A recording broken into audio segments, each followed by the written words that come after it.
Something went wrong. But we're live. Your personal one is experiencing issues. Fuck them. All right. Well, because when you do personal, it just shows up as private. Like nobody can see your personal ones.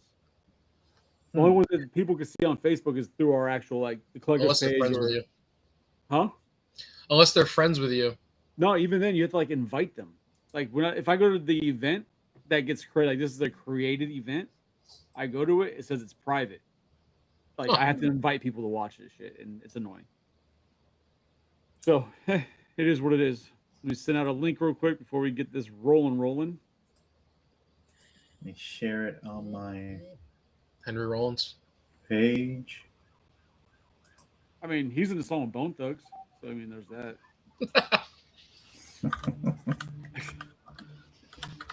It's one of those pieces of information that not a lot of people are aware of. Okay. One of my favorite Key and Peele skits is about the Bone Thugs. You know what? And now you and I are no longer friends. So. That's all it took this whole time. That's what it took. It. You've been trying for years and nothing. All you have to do is make I'm not familiar with that skit. Can someone explain it to me? It's absolutely fantastic. It's Key and Peele and two other guys, and they're dressed up like Bone Thugs and Harmony. Okay. And they're walking through the streets because they're homeless now. Okay. And so they're singing about being hungry and like unemployed and out of money to the tune of that popular song. Or whatever. Yeah. Okay. It's great. You got to look it up. I will not take any of this nonsense on my channel. God damn it, really? Apparently I got logged out on my Facebook now. There we go. It's all Diaz's fault. Oh, yeah. Get your bad luck. Yeah, I had to like go to the collector's page and try and go back to my personal page and like, now it's stupid. I can't send out messages. God damn it, Diaz. It wasn't me. I just shared it on my pages, so good to go. On my end. Wait, what the fuck? Why doesn't it just let me go to Facebook.com?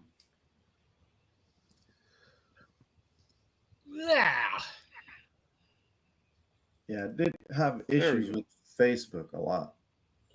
When I switching to the wired connection, it just Facebook don't want to work. I don't know. I ended up I'm not wired in. I'm just using the booster tonight. Okay. Getting different browsers. All right. So we're set up. I tried to give Che a few more minutes, but fuck him. So welcome to Collector's Hideout, the podcast where we get together once a week, talk shit about random things, different topics each week, just to get away from the real world and all the bullshit that's going on in it. Tonight, I'm here with, as usual, Mr. Psycho. Thank you very much. Things are going well. How about you? It's been better. Well, I'm here. I'm surviving. Excited for this Ghostbusters cast. It should be a good one. We've also got Shellhead Tony gracing us with his beauty. All right, cool. Thank you, Tony. And then we've also got Diaz. How you doing, man? Doing good. Doing great. He is he's Mr. Ghostbuster. He's actually part of a Ghostbuster franchise here in Central Florida, Mr. Lakeland Ghostbusters. Yes, sir. Which means you are automatically an expert on all things Ghostbusters. Yeah. So anything you say is gospel. That's how this works. Okay.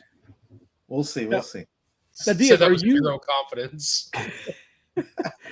Are you like the actual president of the chapter, or are you just one of the members? Founder. You're a founder? Oh, yeah. That's dope. I might have to join eventually, and I have to get a flight suit. Oh, I have to get a flight suit. That sounds horrible. How do you not already have a flight suit? Because I've never bought one. But I gave you one of my extra ones. Oh no, I want like the legit flight suit. Oh, you want like the gotcha. Yeah. No, a legit one.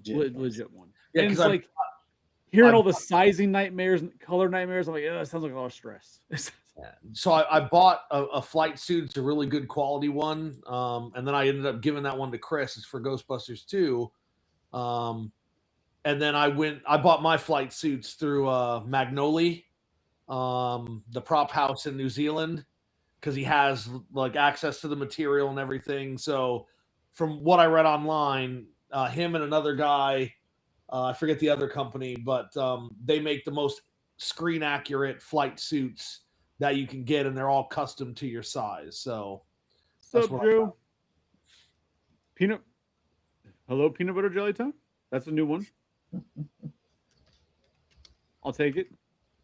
Joe, real quick, do you have a purple Decepticon Jetfire? Yeah. Or Tony, do you? Yeah, I just replied back to him. I was like, yeah, it's Shattered Glass. We've got it. We got it. All right, so this evening this episode we are discussing Ghostbusters as per Shellhead Tony's request, because he hates Ghostbusters even though he has Slimer behind him. So Tony notoriously thinks that Ghostbusters is almost overrated. He also says that there's too much Ghostbuster toys on the shelves. What? Like, there's too many people making Ghostbusters when there's 75 companies making Turtles, but there's only too many companies making Ghostbuster toys. Go ahead, count them. How many people are making Turtles, Tony? There's somebody at my front door. Oh, are they wearing a mask and doing a dance? I heard about that going around lately. Is it a Ghostbuster? I don't know. I'm just wondering who the hell was at my front door at 9 o'clock at night. A rub and tug? Ooh, is it gonna be like one of those horror movies where we watch somebody just like walk in the back and take Tony out? Joe shows up for that Jetfire he just asked about. Look, he's right there. he was in your fucking driveway. He's like, hey, Tony, I'm gonna need that Jetfire that I was asking about, please.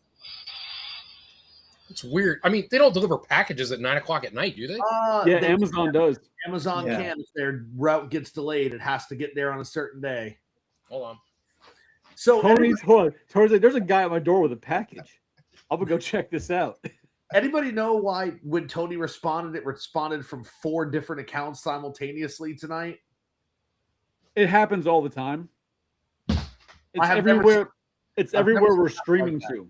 Gotcha. So it's everywhere we're streaming to. So it goes to each individual Facebook and each individual YouTube. Okay. Like, we can see everybody's responses, right? But if we reply in there, it gets sent out to each one of those. Okay. But because he and I are on the main account, it does it to all the responses, like from each of the things. Okay. So, Ghostbusters is the topic. I'm thinking we should stick to the movies. Because Psycho asked me about it yesterday, and I was like, who knows? We'll just go with it. But Wild Chiazard. Oh yeah, Che's here. About time. Thank you for joining us. In your vertical camera. Oh, how ghetto. What? Vertical cameras, man. What the hell? Haven't I told you about this? You look so small. There are technical difficulties aplenty. Yeah, if you're here on time, we could have fixed that. But okay, so the man had to go to work. I worked. Yeah, but what time did you start work? It doesn't matter. I mean, it does. All right, Tony's still alive. So, welcome back, Tony. Anyway. Was it Amazon? No, it was just a package, like FedEx. I'm like, how the hell does FedEx deliver at 9 o'clock at night? Because, like, I've seen, like, on some of the early days I've gone out, I've left the house like 5:30, and there's Amazon trucks on the road already coming out of neighborhoods and shit. Like, so they're out there delivering. And I just thought it was weird. 9 o'clock, and they're ringing my doorbell. Well, you know what? He was probably like his last stop. You know, he probably got held up earlier at somebody's house, you know, banging somebody's wife, right? And then he had to finish his route. So, all right, so we're doing Ghostbusters, Tony. Yeah. And like I said, this was kind of your request. You want to talk Ghostbusters? Well, I brought it up because you guys never shut up about it, so I thought it was perfect to go ahead and let you run wild with it. So I mean, we talk about a great thing. Yeah, and it's not like we talk about it any more than you talk about Ninja Turtles or Masters of the Universe or Transformers. Like, if we're being fair, Ghostbusters is kind of on the bottom of the list of things that are mentioned in drinks and toys, and even here on Collector's Hideout. But it's exciting to actually do a Ghostbusters show. So excited. So the one thing that was said Tuesday night that I Mhm. find to be a horrible statement was that Shellhead Tony prefers the second one over the first one. I do. Why? Because it's a good movie. That's why. It's not better than the first one. I mean, it's not, but it's definitely not shit. So I like Vigo more than Gozer. Oh, so you just prefer the villain? Well, yeah, I prefer a lot of things about the second movie. So, I mean, Let's hear this. first of all, the car looked cooler, but I liked Lewis's character was funny in the first one. Okay, I give it that. As the introduction to his character, he's supposed to be this funny nerd. They incorporate him into the actual, like, the whole shit that's going on in the building with Dana, and that's fine. That's great. But I like him better in the second one, and I know we had to build to that. But I liked the focus on his character in the second one. He interacts with Slimer way better. And then like towards the end of the movie, I'm not giving away any spoilers, but his whole transition to get out to meet them, like to help them, he thinks he's helping and what have you. That whole thing was hilarious. His whole relationship with Janine in the second one, I thought was fantastic. I think Janine's character is better in the second one. I think the first one's probably more true to the real Ghostbusters cartoon. Okay. But that didn't even exist when the movie was out. So if anything, they modeled the cartoon after that, right? Yeah, first came the first movie. Right. And then the real cartoon, and then second movie. cartoon came after that. Because the first episode of the cartoon starts off with them coming in they're in their normal uniforms, was covered in marshmallow. And then they go there and they change into the different colored uniforms, explaining why they have different colors versus being all tan. Yeah. I enjoy this. I think the value in the second movie, like the first is not without its charm. I got it, but I like the comedic value in the second one. Like I like the slime when they first start realizing what the slime does, and you've got it's Ray Egon. I don't remember if Winston was with them too. The three of them, and they burst into the restaurant, and they're trying to talk to Venkman about it. Yeah. And when Ray whips his arm and the slime just shoots across the fucking room. Bigman's all, guys, you're scaring the stiffs. Right. Can we talk about this later? But I don't know. I think it's fucking great. And then when they re-interact with Lenny again, and just, I don't know, I think it's all the reintroduction of the characters, even though they were all in the first one. In the second one, I feel like everybody is much more fluid. And it's much more laid back humor. Like I think the first one, it was a good movie, but they were trying for the humor, in my opinion. Yeah. I mean, I enjoy the second one. I don't like it better than the first one, but I do like it a lot. And I definitely like Louis Tully's character in the second movie.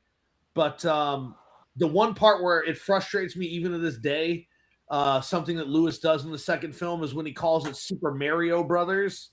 Every time I hear that, I fucking cringe. Like it's just like say Super Mario because that's what it is. But it was all, you want to play Super Mario Brothers? It's like, all right, man. Like, why are we doing this? So apparently Alex is in Mexico. He is, not for a good reason, unfortunately. Not for a good reason? No, he had a relative pass away. Oh no, I'm sorry to hear that. But welcome. Hello from Mexico. But he is buying bootleg wrestlers, which... Whoa, Alex, hit me up. I need some bootleg stuff. I guess make the best of a bad situation. Jesus. Okay. So, are we talking about the second one versus the first one? Is that what I walked back into after technical difficulties? No, yes, because kind of, but no, because Tony's favorite, he prefers the second, and he thinks it's a better movie, and he's wrong. Wait, he got good points, but I never heard that take about how you prefer the second one more than the first one. But everybody has their point of view. It's interesting, because most of Ghostbusters prefer the first one out of the second one. Oh, so there's a lot of weird stuff in that movie. Like, when it go ahead. so like when it comes to the first and the second, they're they're really two completely different genres of movie, right? Where when you look into it, the first one is much more of it has much more of a horror base with comedy in it, right? But the actual story has much more horror theme to it. Whereas the second one, and I said it the other night, and Tony, the look on his face was like, "What?"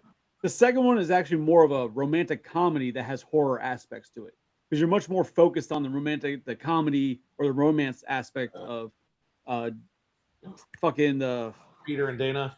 Peter Dano, but then also Dana. fucking Janine and Lewis, right? And Lewis, You got two different love stories kind of brewing. There's a lot more. When you look at the actual build of it, it's a romantic comedy that has a horror undertone, but it's a romantic comedy. Like I think you're diving too far into the relationship aspect of it. I don't think that has enough of an impact in the movie. But that's where like studies have shown that's where like when you take what romantic comedies are and then you take the structure of how they're built, it's a romantic comedy.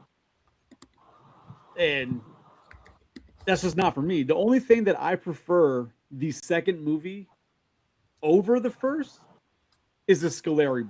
The Scoleri brothers, I feel like they were amazing and beat anything from the first Ghost-wise. That whole scene in the courthouse, like I just prefer that over everything the first one gave us against Ghosts. Yeah, that scene's really, really good. Yeah. Well done.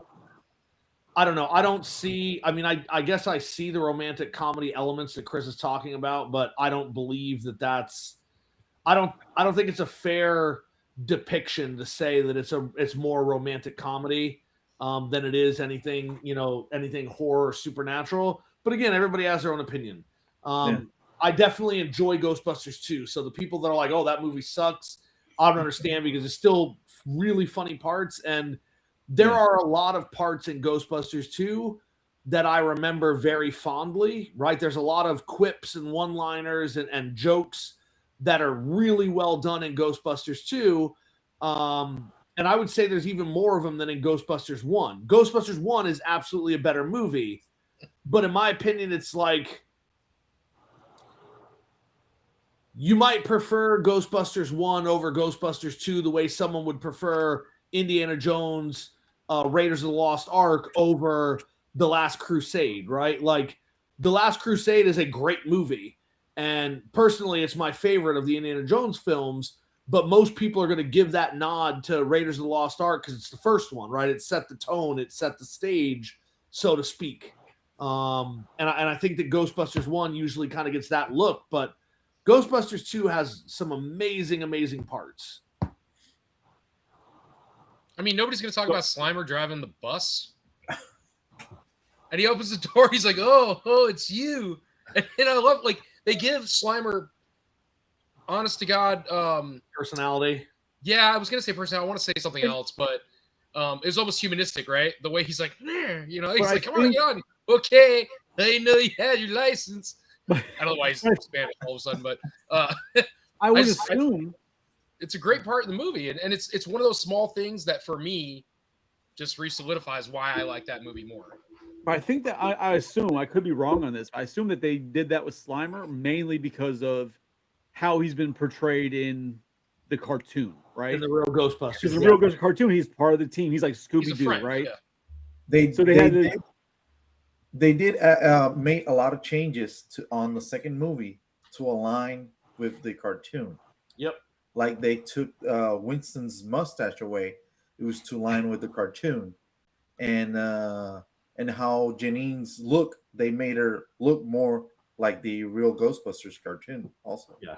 So just I had to look because I'm like, I know this whole fucking the whole romantic comedy aspect of it. I'm like, maybe I'm misremembering things. But when you even reading through what all the reports have shown, is that because the film centers on repairing the broken relationship between Peter and Dana, right? Like that's one of the main plots. There's a huge sub story with Janine and Tully. And then even people go with the about the tone and the style, is that the critics and fans often note that the film has warmer, more sentimental, and slightly lighter tone in the first movie. which is gearing more towards the romantic side of it. And in the romantic scenes, there's more romantic scenes in it. So those aspects of it, because the fact of their relationship is like rebuilding it. It's not just Peter's a whore trying to, surprise he didn't rape her while she was Zool. Like,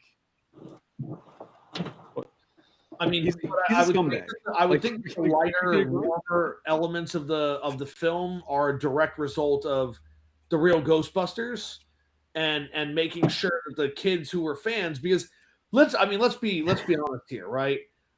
In the 80s, there were a ton of kids TV cartoon shows that should not exist, right? Like they absolutely would not exist today. You got like Rambo the cartoon series, RoboCop the cartoon series. Like, I remember that. These things would not happen today, but they had to justify those elements when they made the second movie, because they had this huge audience of kids now that they didn't anticipate in the first film.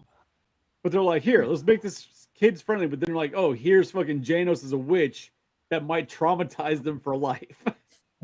He is Vigo. When I was a kid, and I remember watching Ghostbusters 2 for the first time, that scene with Janos as the witch abducting Oscar. Oh yeah, that bothered the hell out of me as a kid. With the hand that goes like big and grabs the kid. Yeah. Oh, as a kid, I never realized that it was the same person. As I got older and I watched, I'm like, oh shit, it's him. Okay. Because as a kid, I was like, I never understood where the witch came from or where the witch went. But it was him. That shit fucked me up as a kid. I'll give it that. It's just the original one, I guess when you watch the original one, for me, it's like lightning in a bottle, right? They caught something magical, something special. Mm-hmm. And a lot of the second one, even if you take the romantic comedy side out of it, a lot of the second one feels like they're really trying hard to recapture that lightning. Yeah. And it doesn't hit, like almost like it's forced. Like they're really trying hard. So they're just doing something else that could be great. Bill Murray, he's a great actor. I love him. I'm not a fan of him in the second one. Like he just he almost seems like he didn't want to be there in some parts of it. Like it's just, I don't know. It does not hit. I enjoy it. I'll watch it. I'm not going to say it's a trash movie, but now imagine what you said with the lightning in the bottle with the first one. Imagine if they would have got Eddie Murphy like they wanted to. I would have been trashed. I think that having Eddie Murphy, and listen, I love Eddie Murphy, but I really think that having Eddie Murphy in the film would have really thrown off the dynamic. It would have been another strong personality with Venkman and with Aykroyd that would have had to mesh. I love, and I think that people do not fully appreciate how much Ernie Hudson brought to Ghostbusters, right? His calm demeanor, his sense of strength, like you can feel it, like you can feel the strength, especially when he tells you that he was a firefighter right before he become, like it makes sense that that's the kind of character, all this chaos going on around him, and he stays calm and he just kind of does the job, right? It's like, okay, I got a job to do, I'm doing the job. And I think that he really is kind of the glue that holds some of those scenes together later on. You need a blue collar attitude like that in a team like that with those type of personalities. And yeah, I'm a huge fan of Eddie Murphy, like you said, but that just wouldn't have worked. It wouldn't have worked at all. It would have been funny, but it wouldn't have worked. It wouldn't have been the same Ghostbusters that we all know and love. Well, yeah, because but also, oh, go ahead. Now, also, like you said, Chris, in the second one, I actually saw the second one before I saw the first one. Bootleg cable in Haiti. We stole it from the Dominican Republic. Don't ask. I was like 9 years old. Good times. One of the first things I saw in the Ghostbusters franchise was, like you said, Janos as the witch. And then we watched it again like the next day. It was on the loop. And I'm like, where's the witch play into this? Like, you're absolutely right. That part was probably the freakiest part of that movie as a kid. But going back and watching it now, yeah, the train tunnel, that should have been the freakiest part of the movie as a kid. With the heads on spikes and shit. Yeah, nah. Should have been fucking with that as a kid. So like Joe here, like yeah, Eddie Murphy and Dan Aykroyd had amazing chemistry in Trading Places, right? He's like, right. They did great. Would have It's a been great horrible movie, for too. Ghostbusters. I think what Psycho's saying though with Ghostbusters, Ernie Hudson, he was an established actor, right? He wasn't a nobody. He wasn't like just picked up off the street, but he was a nobody in comparison to the other actors he's against. Where when you use Ernie, you use Winston in this case as like the everyday man. He's us. He's the audience, right? Because you have the two scientists, you have the wannabe scientist who's like a used car salesman, but then you have Ernie or Winston who's like everyday man. I don't think Eddie Murphy would have been able to pull that off because of just his name and who he is and what he's had already done. He couldn't have pulled off the everyday man that people could relate to in that type of position. Exactly. Which is why it worked so well. He will try to outdo Bill Murray, and that wouldn't work. Yeah, I mean, and then imagine having 4 Ghostbusters from the start of the film all the way through in the first movie. I think that would have been a problem because I don't believe that Eddie Murphy would have been fine coming in halfway through the film. He would have wanted the same billing as Bill Murray and Dan Aykroyd and Harold Ramis. And I'm not saying he wouldn't have deserved it. Like, he's absolutely deserving of that billing, but the opening of the film would have been so crowded, and just the quiet moments in Ghostbusters 1, especially at the beginning, I don't think would have worked, right? Can you imagine him trying to hunt down the library ghost? Well, not but I mean, not even that part of it, right? Imagine the 4 of them walking through the underground area of the library, and the bookshelf falls, right? Like, that bookshelf wasn't supposed to fall, and it fell. Like, can you imagine how Eddie Murphy would have responded there? It would have ruined the entire moment. He would have laughed like it was the funniest thing that ever happened, and it would have killed the mystique. Right, that's what I'm saying. That whole scene hunting the library ghost, right? We're supposed to be quiet and all this. He's loud as fuck. Like, it's like, oh, they're down there, and then here comes fucking Donkey. Like, I you can't be quiet. Like, but then like when you hear a lot of the other actors who were considered for other roles in the movie, right?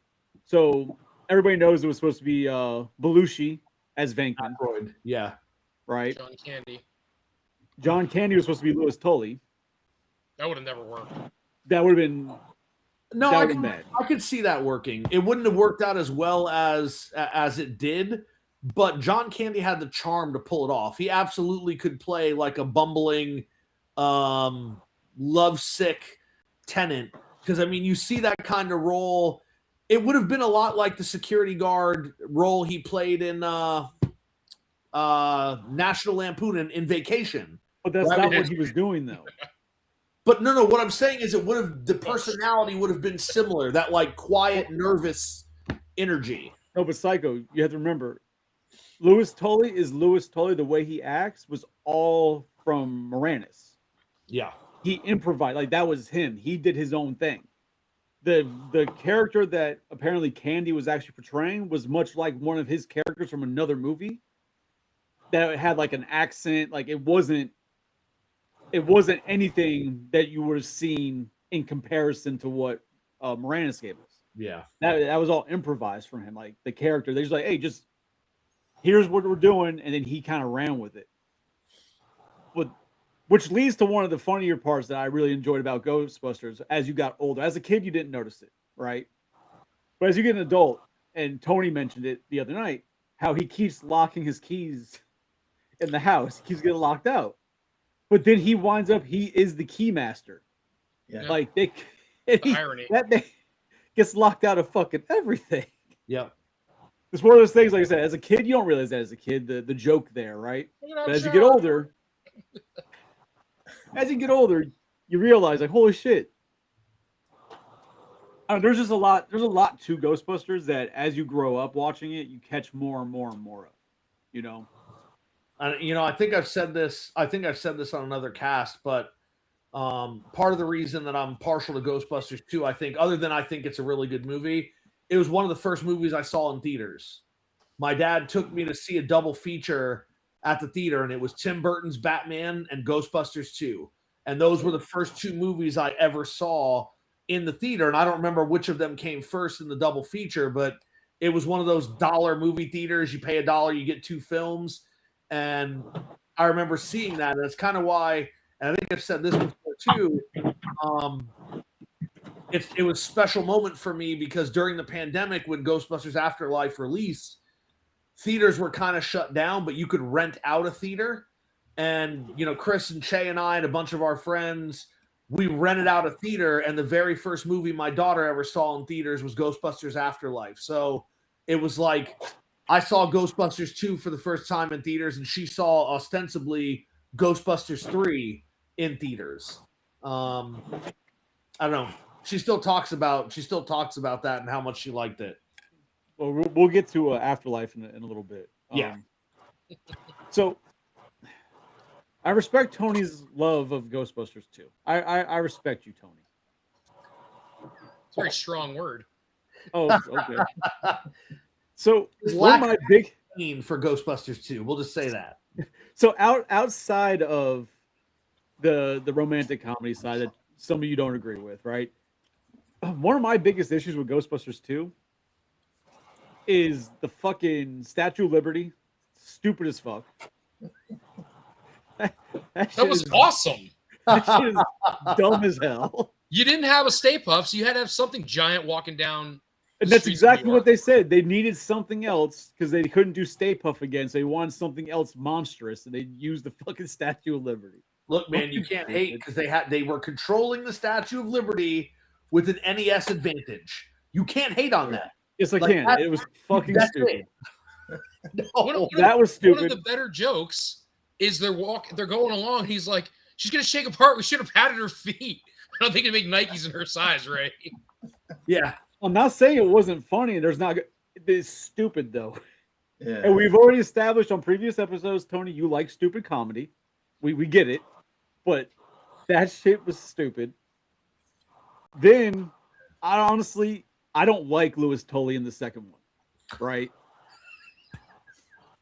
I don't, because he's so different from his original character, right? You know him as this character. He completely changes for the story, and I could be wrong, but he's only there because they had to figure out somebody. You gotta think about that court scene. I don't know about completely changes. I don't think he changes at all. I don't think he changes either. Think about that court scene. Like, he's clearly just trying to. Nothing about him in the second one screams, except for I could give it the court scene, but like his whole infatuation with Janine and that whole, this is no, like he's obviously only there as a character. Like they brought him back as the actor because of what he did, right? And they constricted him in the second one. They didn't let him do as much improv like they did the first one, which is why you don't see the same character because he didn't get to have fun with it because they wrote the character for him this time versus him doing what he wanted to do. But he's only there story-wise to put on the fucking suit and blast the slime from the outside. Like, there's no other reason throughout that entire thing that you couldn't just had you could have had somebody else be the fucking lawyer in the court scene. Like, you didn't have to do you didn't. He didn't need to be there. He was just there to eventually blow up the fucking building and think he did something when he did nothing. I wholeheartedly disagree on that. Of course you do. I disagree. He had the same infatuation with Janine that he had with Dana in the first film, right? Except the difference is in the second film, Janine reciprocates those feelings. It's not just him pining after someone he'll never get. He has that same like nervous energy with when he's Janine, sitting on the couch, he's shaking like a motherfucker. Yeah, but I mean, even if you take all those parts away, and again, your opinion, and you're entitled to it. Like, I don't think you could have replaced Louis Tully with any actor to play the lawyer in the courtroom scene and have it be as effective. It is the relationship they have with Louis Tully that makes that scene effective. Right? Like, I think you guys are making a big mistake.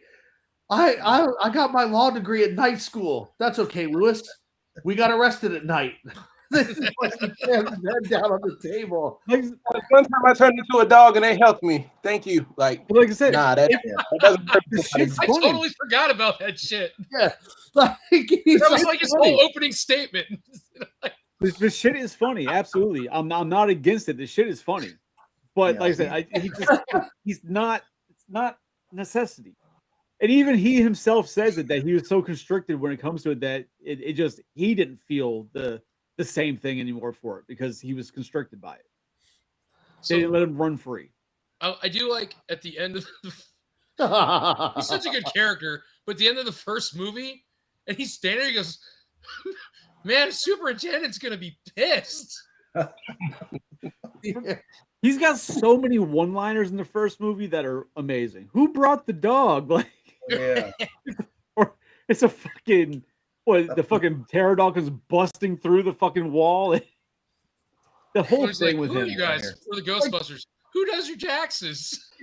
I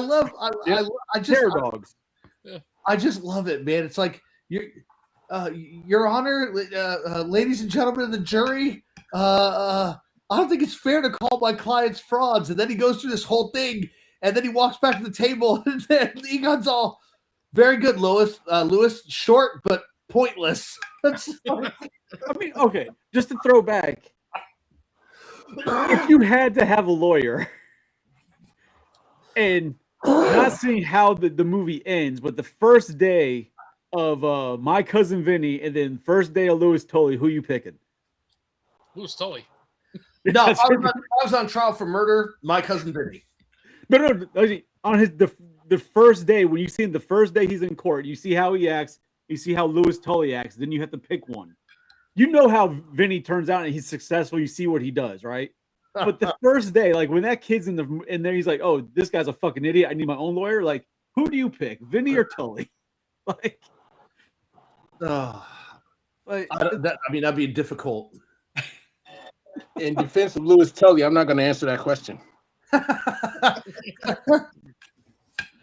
God, I do mostly tax law and some probate stuff occasionally. I got my law degree at night school.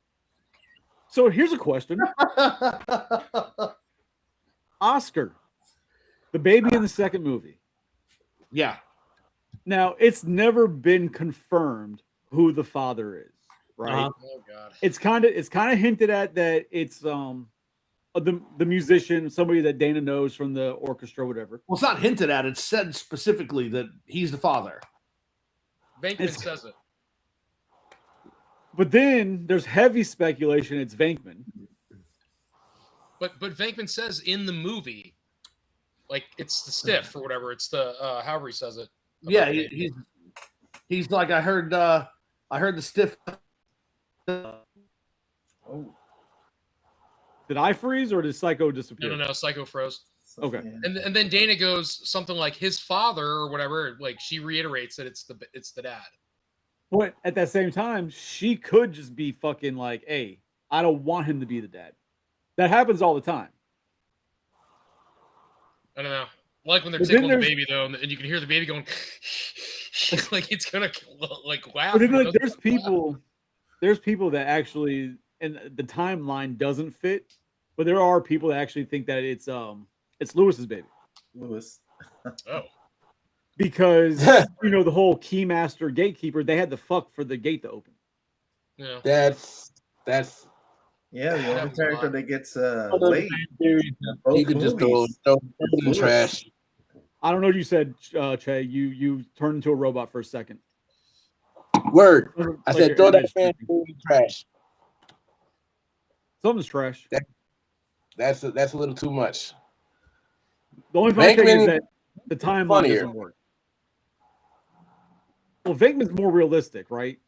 Because he's a player, and he was pining after her, and you could assume that between the two movies they connected periodically, right? Whereas the movies, I think, are 5 years apart. Sounds about right. When did Ghostbusters come out? 88? Ghostbusters was 84, and then the 84, movie so second one was 89. So technically, 5 years apart. It was 84. Yeah, Ghostbusters 1 came out in 84. 84. Oh shit. Yeah, pretty much.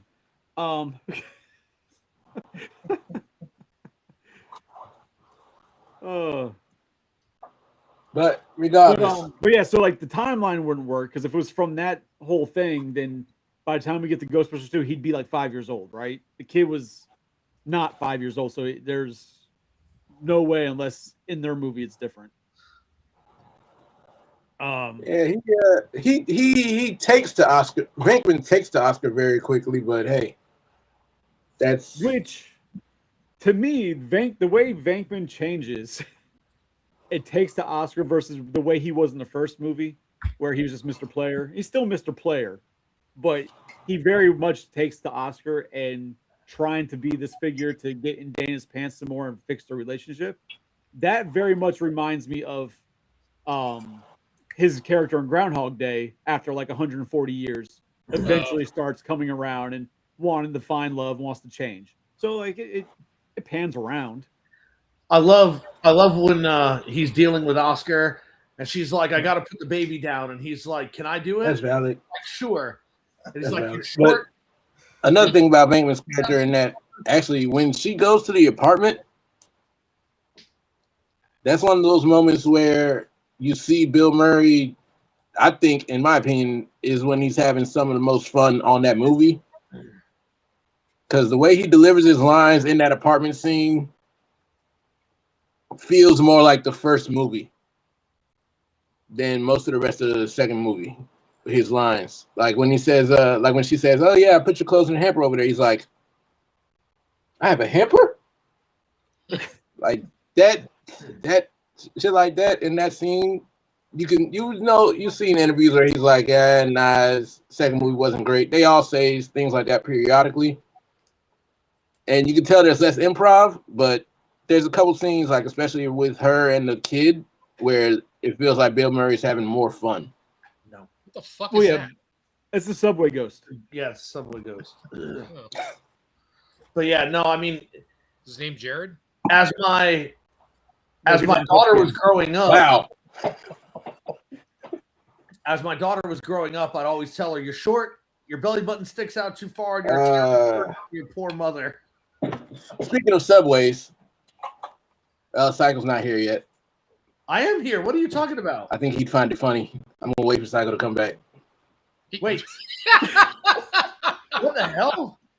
Psycho is here. Holy shit. He's here? I am here. I don't see him. All right, whatever. Psycho, if you can hear, blink your eyes.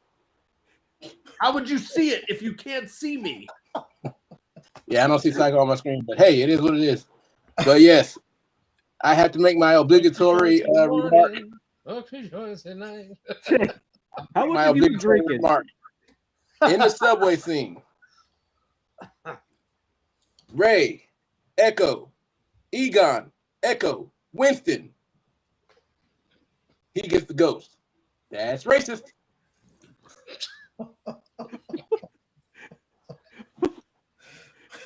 I mean just the heads on the spikes didn't scream like possible racism here. Like it was just the echo. That's the problem. That too. But yeah, the fact that Egon and Ray got the echoes and they got to enjoy their moment, and then Winston's all, "Hey, Winston." Yeah, nah, that's racist. I like when it runs through him though, because he had to pretend that happened, right? With the with the train, and when it's done, he's like, "Ah!" Like stops screaming for a second. And he's like, "Oh man, did you get a good look at it?" He's like, "Sorry, I missed it." There's so many great parts in Ghostbusters. God damn it, man! Like and then also, who was the first one to fall into the river of slime while doing all the manual labor? That's racist. This makes a lot more sense why Che keeps interrupting Psycho. I'm like, why does he keep talking over him? Che, leave and come back.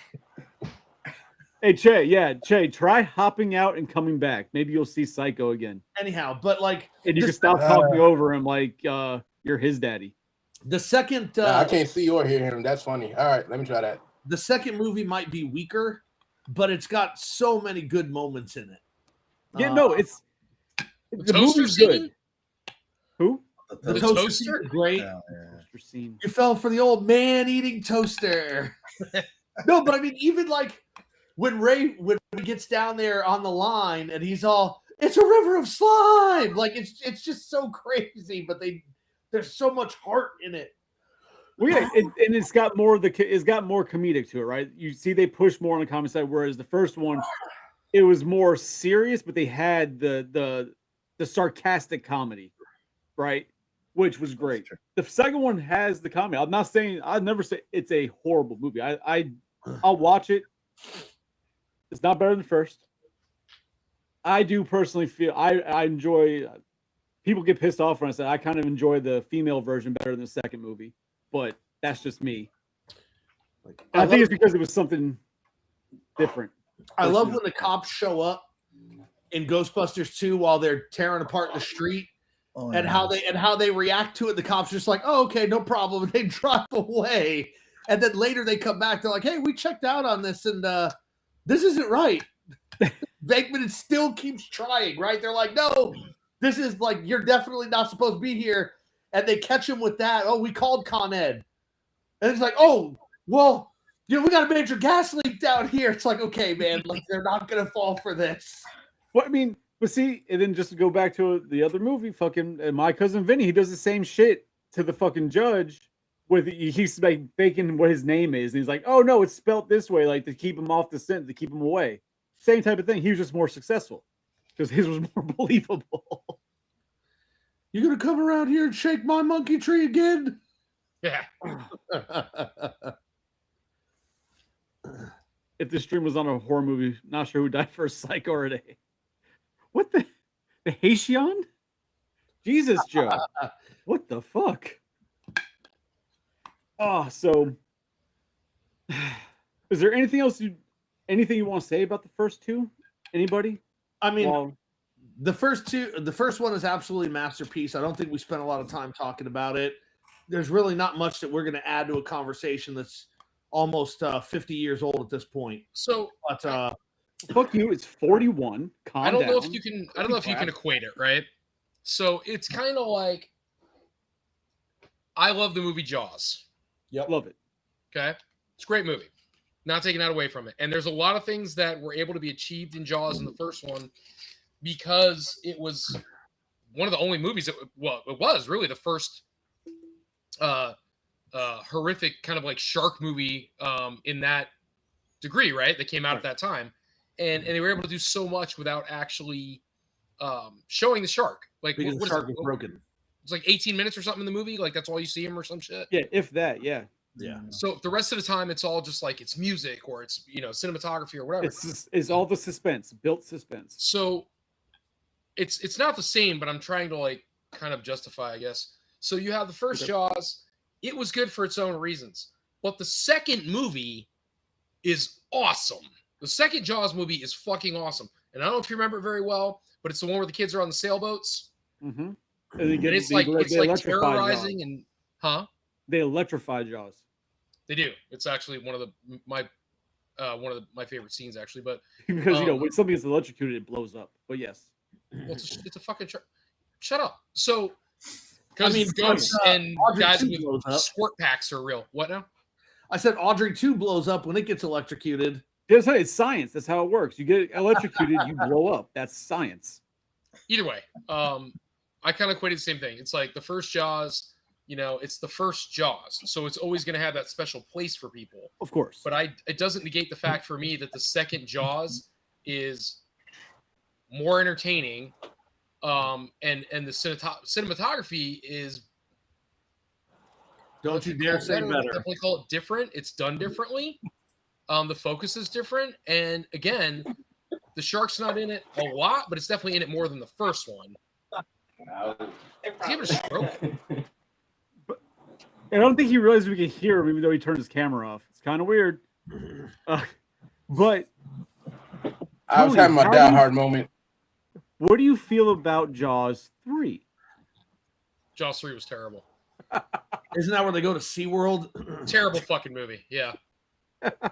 Horrible. So, no, but again, like I think that Ghostbusters 1 we could spend a lot of time talking about it, but there's nothing that we're going to add to the conversation that hasn't already been said. It was a cinematic masterpiece for its time, and it definitely, when it was first conceived, it might not have worked out to being what it ended up becoming. Like if John Belushi hadn't died, if it was focused on them, like Aykroyd and Belushi, it would not have been anything like it ended up being. And I don't know. Hell, if it was Aykroyd's original script, it wouldn't have been what it was. Yeah, and I don't think that the film would have kind of generated the following that it has now. Ghostbreakers. But I think that we have such a special moment in film with the first movie, and then the second movie, I thought was a worthy successor. Right? Obviously not as good, but are you gonna kind of segue into the 2016 film now, or were you trying to go somewhere else? Don't matter. I mean, I enjoy the 2016 film. A lot of people hate it for some valid reasons, a lot of dumb reasons. So before we move into that, can I bring up one other thing? We talked about this on the phone the other night. Okay. I think before we move off of the original Ghostbusters films with the original cast. Don't get into the video games. I think that we need to talk about the video game. The 2009 Ghostbusters game, because Oh, I thought you were going to say something else. No. It was written by Ramis and Aykroyd, and it was their original Ghostbusters 3 script that they tried for years to get made, and Sony kept saying no one wants to see it, nobody cares about it, the Ghostbusters franchise is dead, nobody likes it, let's leave it alone. And for years they tried to get this movie made. They brought in other writing teams that were successful to go over the script and look at it in hopes excuse me, in hopes damn, you blow up to get it made. Were you electrocuted? But then it was never put through, right? And so we got the video game in 2009 for the 25th anniversary of the film, and everybody loved it, right? We also, Mattel started making the Ghostbusters toys for the 25th anniversary when they got the license, and there was this great resurgence of Ghostbusters, and Sony came to Aykroyd and Ramis and was like, hey, we want to make another film, break out that script that you guys have been, pitching to us for years. And they're like, hey, we use that script for the video game, right? Like, it's gone. But for them, they honestly believe that the third film was depicted in the video game. It had all the original Ghostbusters, right? The story connected directly to the events of Ghostbusters 1 and Ghostbusters 2. And I thought the story was amazing. Yeah, the game was great. So, great addition. Tony, did you play the game? I don't know. I probably did, but I can't remember. I mean, you're a Ghostbuster. You walk around New York City busting ghosts. It's a great game. It's the amazing. Is the opening scene basically like one of the first bosses is the Marshmallow Man? Yes. Okay, then I played it. Yeah. One of the first bosses. Then after that, I want to say it was the rest of the game was kind of redundant, wasn't it? It gets very repetitive. You have to go, but you have to go to the library and then you follow shit. Yeah. It does get very repetitive. But the villains, the bosses in it, like the sea captain, the ghost shark, then you had like the Black Widow, Spider Bitch. Well, you fight the brothers too. I think you fight them in the. What do you call it? Or it's a different Ghostbusters game. Yeah, I remember doing the Scoleri brothers in the game. If not in that one, there is another one that they appear in, because I played. They had the original Ghostbusters game, the one you guys are talking about apparently, and then there's another one that was on an iPad that was a third person, and then there's another one. I don't know if it was on PlayStation or Xbox still, and I'm telling you, there was a scene where you're chasing them through the freaking why courtroom? Like, why the hell can't I think what the hell it's called in the courtroom? Yeah, the game that Psycho was talking about it came out on all the platforms, like all the Xbox, PlayStation, and Wii. Great game. It was fun. It was one of the stories that they had originally for the movie. Then they also were pitching Ghostbusters Go to Hell was one of the stories they were doing too for the third one that never happened. I think that Tony's talking about the Spirits Unleashed video game. I just pulled that up. Yep. I think that's what he's talking about because I think that the Scolari brothers are supposed to be in that one. Oh, that's cool. I never played that, so I don't Yeah, know, but I think that's the one he's talking about. It is the one. I played it. Yeah, that is the one. But then we got but so that's what was supposed to be a third. They never lit. Then they greenlit obviously the remake / reboot of Ghostbusters, which is always known as the Lady Ghostbusters. Yeah. Right. A lot of people hate it. Like I said, for dumb reasons. Some have valid points, which you have a valid point, you have a valid point. I know, Tony, you enjoy that movie. I enjoy that movie. I think it's hilarious. I enjoy it. Yeah, I enjoyed it for comedic value. I don't take it as anything. I'm not going to tell you it's a good movie, but it is funny. It's hilarious. I will say this. The opening of the 2016 Ghostbusters film, which is called Ghostbusters Answer the Call, I thought the opening was great. Like in the haunted house when it's like building this suspense, and then it turns out when everybody leaves, like it's all mechanized, right? And it's like he's resetting all the devices, and then you're like, oh, okay, I get this. It's fake. They're trying to make money. It's like a haunted tour. But then all of a sudden he's like, wait a second, this isn't right. And then you actually see a ghost. I thought that was great. And if the whole movie had been able to be built that way, I think it would have been good. I did get upset Tuesday when Chris said it was better than Ghostbusters 2 because I vehemently disagree with that. But I say it's a fine movie. It's an entertaining movie. It is not a good Ghostbusters movie. It's a fine movie. For me, I think it could have fixed all the narrative problems by doing a couple of things, right? Like, and Chris and I have discussed this before. There was no reason to create a new universe to put this film in. And that's what really bothers me. We could have set this film in San Francisco on the West Coast, left pretty much everything intact, right? Had it set over there and had it set 30 years after the original Ghostbusters franchise essentially went out of business, right? So, hey, there were these guys in New York. They were catching ghosts.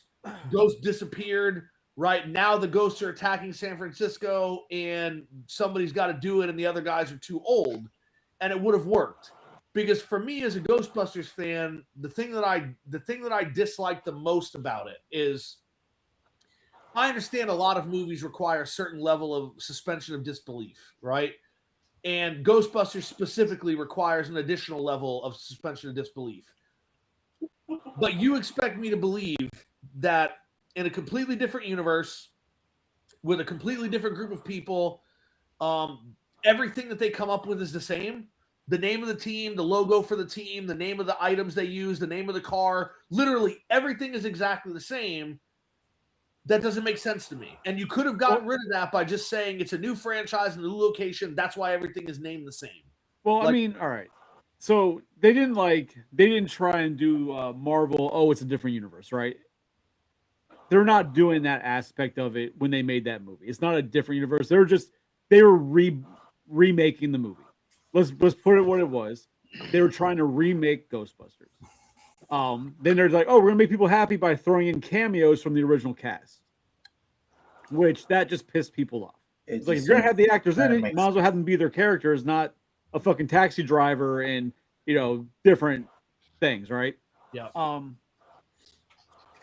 Like Psycho said, he and I discussed it, and the first time we discussed it, I made the point, and he's like, you know what, that's a good idea, is that it should have been the different franchise, even like you said, San Francisco, Chicago, wherever. There's a different franchise. Then you could have still had cameos from all the original cast portraying their characters, even if it was like video calls, the training videos, like whatever, to establish that. Absolutely. My only issue with that movie is the fact that they tried to remake Ghostbusters versus adding to Ghostbusters. Because that was the only issue. If you just fucking taken it, give me that exact same movie, but just made it a different franchise, I would have had no issue with that movie at all. Just not scary enough. It's 100% comedy. It's an entertaining movie. Oh no, it's hilarious. I mean, it's definitely entertaining. But see, whereas where you get Ghostbusters is like a horror comedy, and you guys don't want to agree, but second one was more comedy. I feel romantic comedy, like a lot of people agree, but you guys don't. Cool. Um, Ghostbusters 2016 is a comedy. I don't see a horror aspect to it. That's all it is. Yeah, it's just a comedy, which is perfectly fine. It's not doesn't take away from it. It's a comedy. I don't see any horror of that to it. Which I mean it just is, but people, yeah, exactly. A lot of people, women bad. Like who's peanut butter jelly time? Well, I don't know. Oh, I'm glad Somebody they're here. stuck in 1998, apparently. But Or like Family Guy a lot. I don't know. But I mean, Diaz, what do you think about the movie? You didn't really say much about 2016. 2016. The tech was cool. All the new gadgets were cool. Fair. I enjoyed that. But yeah, like the problem with that movie was when they first did the first teasers, they were mentioning the original Ghostbusters like it was in the same universe, and that pissed everybody off because you can't like you're gonna do a teaser tying this movie to the original, and then came out later. It's like no, it's not. It has nothing to do with the original. So like, why are you doing this teaser that says that it's connected, but it's not? And then that misstep messed up the whole movie because everybody was paying more attention to the movie and more critical of it because of that. Not to mention, in my opinion, like the whole movie, the way that it was created was, it kind of left a bad taste in your mouth, right? So like people knew that Sony could not make a Ghostbuster movie without the approval of all the original cast, like so Murray, Ramis, and Aykroyd, and Ivan Reitman. And they had to have that to do anything Ghostbusters. And so like a week after Harold Ramis dies, when Sony then got some wiggle room, they immediately started developing this new all female cast movie. And it had bad optics to it from the very beginning, in my opinion. So right. And that was kind of the issue because Ramis and Aykroyd had been wanting to do something with Ghostbusters forever, even if Murray wasn't interested. And Sony just kept saying, no. And as soon as Ramis dies, they're like, okay, now we're going to put a movie in. Now we can have complete control over it and do whatever we want. So one of the things I remember when they first announced they were doing the movie, right? They hadn't mentioned cast. This movie's coming. Then as soon as they announced who the cast was and the way the story was going, the hate started, right? Not everybody, but there was a huge amount of hate because it was all female cast for a plethora of reasons. It just is what it is. But the one thing I don't think any person who loves Ghostbusters, whether you hate the 2016 or not, you have to respect it to the point that we got Afterlife and Frozen Empire because 2016 was there. If they hadn't made 2016, I don't think they would have continued it because at least it had that push to show that there's still an interest enough for them to continue. Yeah. Because when you have, like you said, you had Harold Ramis pass away. Bill Murray's been trying to get away from the franchise for years. He's been trying to get away from it. Like the momentum was dying on it. And that movie gave it that kick to at least get us to where we got with the next two movies that came out, which would be Frozen Empire and Afterlife. I think without 2016, we'd have neither of those. Yeah, I mean, I 100% agree with you on that. So as much as people want to hate, they can hate it all they want. They have to be appreciative of it because it continued the franchise at least and brought life into it. I don't hate on the movie. Like I said, I've watched it a few times. I showed it to Evangeline recently because she wanted to see it. She didn't like it as much as she liked the original two and then Afterlife and Frozen Empire, which is surprising because I thought as soon as we watched that one, she was going to want to watch it all the time because it was all women. She was like, well, it's okay, but I like the other ones better. But I mean, I don't know.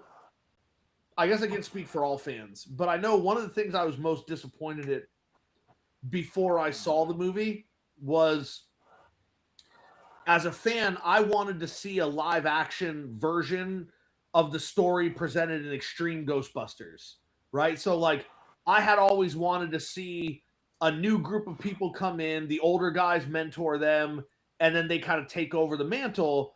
And so when they were like, okay, we're going to do a new Ghostbusters movie, I'm like, okay, this is going to be awesome. And then when we found out it was a bunch of middle-aged people again, it was like, okay, what are we doing here? Like, why are we not setting up for the future? Why are we staying status quo here? You're chasing the Batman dream. What do you mean? All right, so I was trying to find it. Earlier you mentioned Dan Aykroyd's original vision. Yes. I was trying to find that note. If the 2016 movie had gone with Dan Aykroyd's original vision and they had magic wands instead of actual tech to catch the ghosts, his original story, yeah.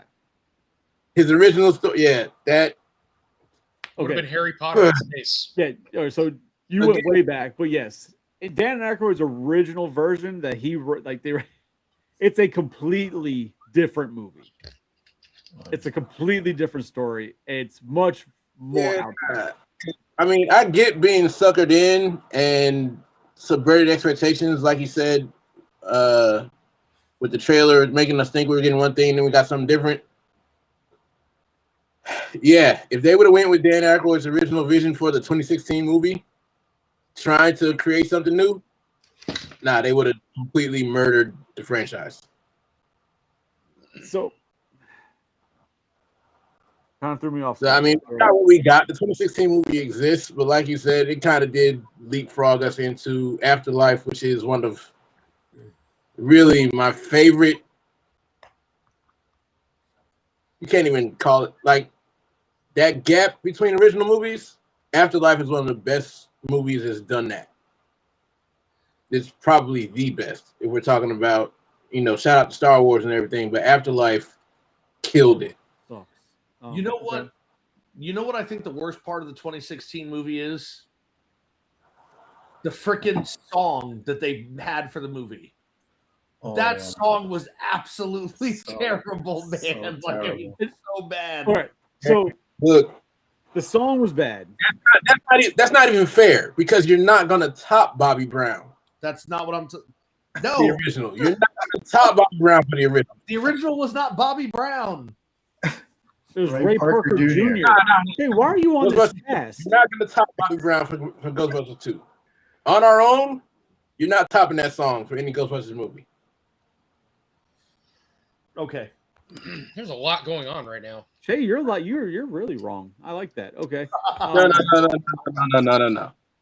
Bobby Brown on our own. I understand the song.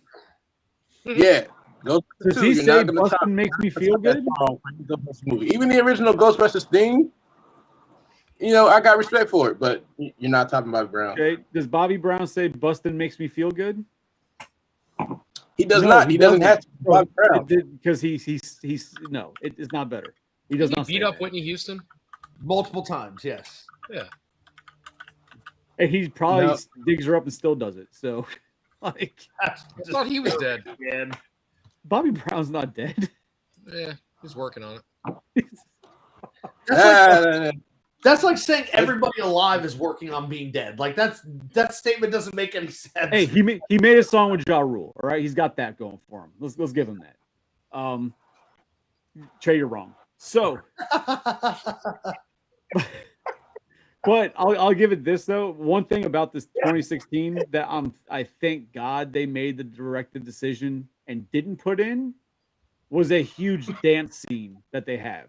Like they filmed a giant dance scene for that movie. Yeah, it's at the end of the film during the credits. No, but it was supposed to be in the movie, and they did not. Terrible. I don't like the whole Chris Hemsworth thing. Whatever the hell that was supposed to be at the end, that was fucking stupid. Oh yeah, where he becomes the bad guy. Yeah, he gets possessed. Yeah, he gets possessed. Yeah. I like the comedy of that part. Hemsworth was hilarious as Kevin, hilarious. Playing the secretary. He's fucking hilarious, but the character at the end is stupid. I don't know. Bro, when he takes his glasses off and he pokes his finger through it. The coffee, he's like, yeah, that's it. Doesn't he draw like the symbols, the boobs? It goes with boobs. And then they're like, "This is not going to work." He's like, "What? Do they need to be bigger? I can make them bigger." Yeah. What does he say? Something? He goes, "Can I bring my cat to work?" And he goes, do you have a cat? No, it's a dog or something like that. He goes, "His name is my cat." Yeah, my cat. Yeah, my cat. No, it's I don't know. That was fucking hilarious.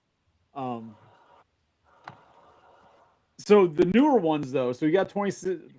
Was it 2020? It came out 2021. 2021. So you have Afterlife and then Frozen Empire, which, if I had to go on, of all the movies, which movie I enjoyed the most as far as like that hits you, that actually like you actually feel some shit, is Afterlife, right? Yes. Because Afterlife, they have to rip the Band-Aid off of Egon being dead. Yes. So you go into it knowing they have to touch this topic. Yep. And you don't know how the fuck they're going to do it. They absolutely crushed the reintroduction of Zool.